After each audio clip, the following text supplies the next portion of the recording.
Parliament ఎన్నికల నేపథ్యంలో నిజామాబాద్ జిల్లా బోధన్ పట్టణంలోని రాకాసిపేట్ ప్రాంతంలో గురువారం గడప గడపకు కాంగ్రెస్ ప్రచారాన్ని ఎమ్మెల్యే సుదర్శన్ రెడ్డి ఆదేశానుసారం పట్టణ కాంగ్రెస్ అధ్యక్షులు, నాయకులు, కార్యకర్తల ఆధ్వర్యంలో చేపట్టడం జరిగింది. గత అసెంబ్లీ ఎన్నికల్లో అభయహస్తం 6 గ్యారంటీలను ప్రజల్లోకి తీసుకువెళ్లి తెలంగాణలో కాంగ్రెస్ పార్టీ రాష్ట్ర ప్రభుత్వాన్ని ఏర్పరిచిందని, ప్రభుత్వం ఏర్పడగానే పథకాలను అమల్లోకి తీసుకువచ్చిందని, అదే ధీమాతో రానున్న పార్లమెంట్ ఎన్నికల్లో ఎంపీ అభ్యర్థి జీవన్ రెడ్డిని అత్యధిక మెజారిటీతో గెలిపించి కేంద్రంలో కాంగ్రెస్ పార్టీ అధికారం చేపట్టే విధంగా చూస్తామని ఈ సందర్భంగా పలువురు తెలిపారు. ఈ కార్యక్రమంలో కాంగ్రెస్ పార్టీ పట్టణ అధ్యక్షుడు పాషా మొయినుద్దీన్, మాజీ మున్సిపల్ చైర్మన్ ఎల్లం, కౌన్సిలర్ శరత్ రెడ్డి, దాము, డబ్బు, పౌల్, విష్ణువర్ధన్, రవి, ప్రమోద్, జీవన్ తదితర ప్రముఖులు, నాయకులు, కార్యకర్తలు పాల్గొన్నారు.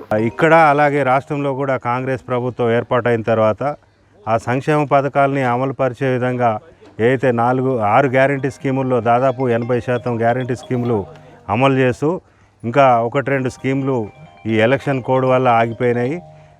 ఎలక్షన్ తర్వాత ఆ స్కీములు కూడా లబ్ధిదారులకు అందుబాటులోకి వస్తాయి. కాబట్టి ప్రజలు కూడా ఉత్సాహంగా కాంగ్రెస్ పార్టీకే పట్టం కట్టాలని ఎదురు చూస్తూ ఉన్నారు. రాబోయే రోజుల్లో కాంగ్రెస్ పార్టీకి తప్పకుండా చేతి గుర్తుపై ఓటేసి ఇక్కడ ఎలాగైతే రాష్ట్రంలో కాంగ్రెస్ పార్టీని అధికారంలోకి తీసుకొచ్చుకున్నామో కేంద్రంలో కూడా కాంగ్రెస్ పార్టీని అధికారంలోకి తెచ్చుకుంటామని ప్రజలు చెప్తా ఉన్నారు. దీనికి మేమందరం సంతోషిస్తూ ఉన్నాము. ప్రజలు మాకు స్వాగతం పలుకుతున్నారు. రాబోయే రోజుల్లో తప్పకుండా కాంగ్రెస్ పార్టీ కేంద్రంలో అధికారంలోకి వస్తుంది.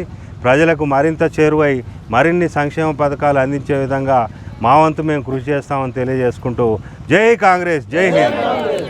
మరిన్ని అప్డేట్స్ కోసం మా ఛానల్ని సబ్స్క్రైబ్ చేయండి.